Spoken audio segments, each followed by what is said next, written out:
and welcome to the Genuine Learning Blog. My name is Melissa Galasso, and this week we're going to talk about an ethics proposal that's going to impact state and local governments.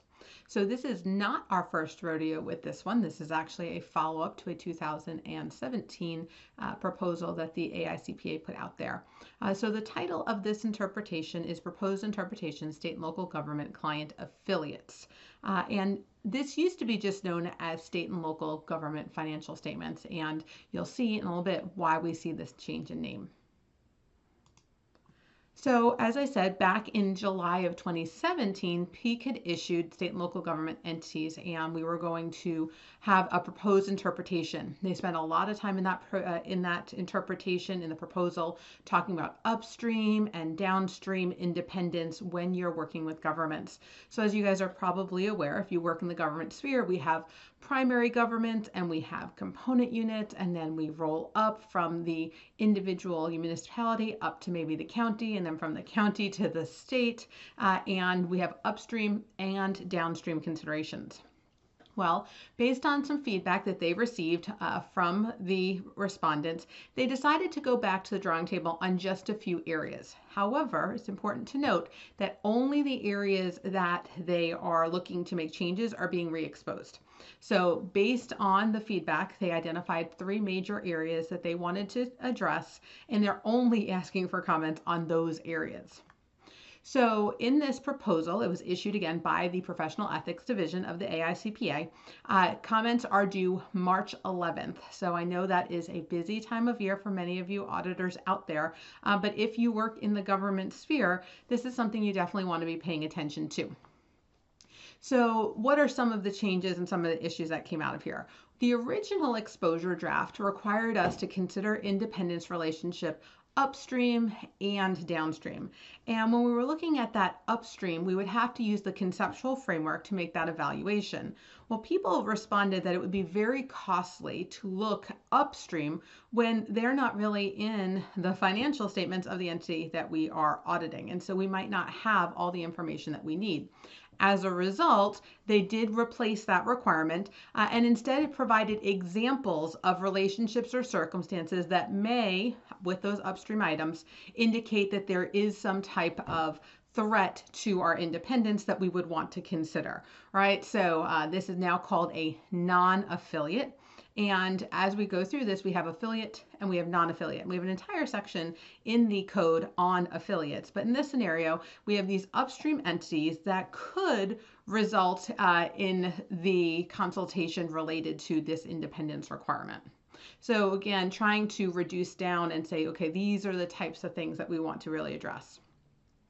In addition, originally the exposure draft had some language explicitly in the investment section that all you had to do is expend your best effort. We weren't looking for perfect, just your best effort.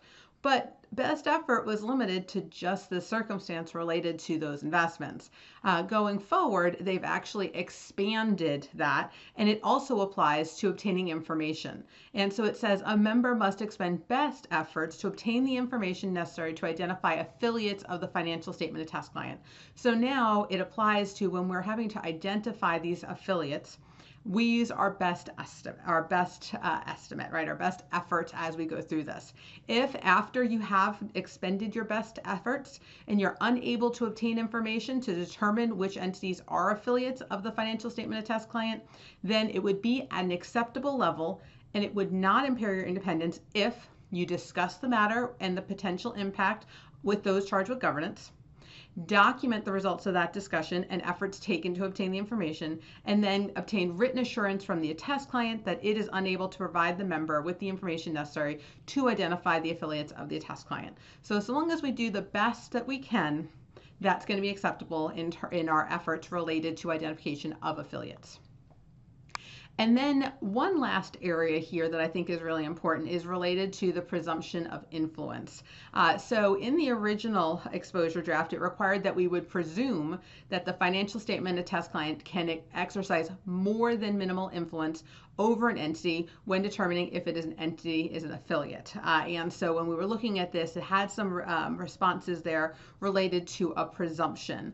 Well, they updated this presumption, and it says you can the members presume only that the financial statement of test client has more than minimal influence over funds and blended component units, and discretely presented component units would be on a case-by-case basis, right? So that presumption and what you can overcome is a little bit different, and they've given that an update. They also made a couple of really nice clarifications. They did say that members do not need to evaluate investments of all downstream affiliates.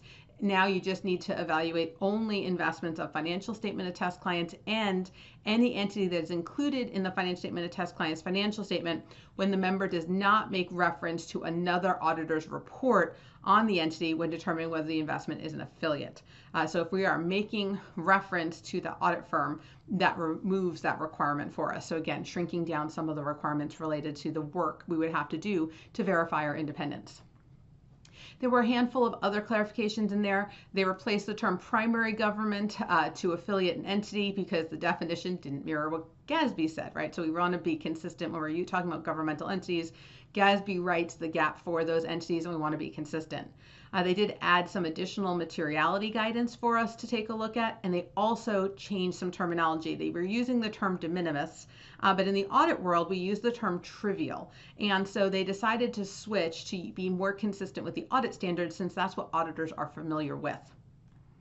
So if this is something that you are interested in, we would recommend that you comment before the March deadline. But it's important to note here that we realize how big a change this would be and the effort that you might have to go through as an audit firm to determine you're independent with your state and local government clients. So as a result, they gave us a pretty long leadway on that effective date. So they said it is going to be effective 1 year after adoption. However, they did allow for early implementation. But that 1 year is pretty significant because normally when PEEC writes a standard, it's almost, typically pretty quickly impacted and implemented, and the effective dates, sometimes even upon issuance. In this scenario, they realize the amount of effort and the change in progress and processes that we're going to have to go through. And so as a result, this is, they did say that it would take a little bit longer for the effective date. So again, this is still in proposal, and they would love to hear from you. So if you have an interest, definitely take a look here at this proposal. Other than that, that's it for this week. Thank you guys so much for joining me, and I hope to see you on a future blog. Have a great day, guys. Bye-bye.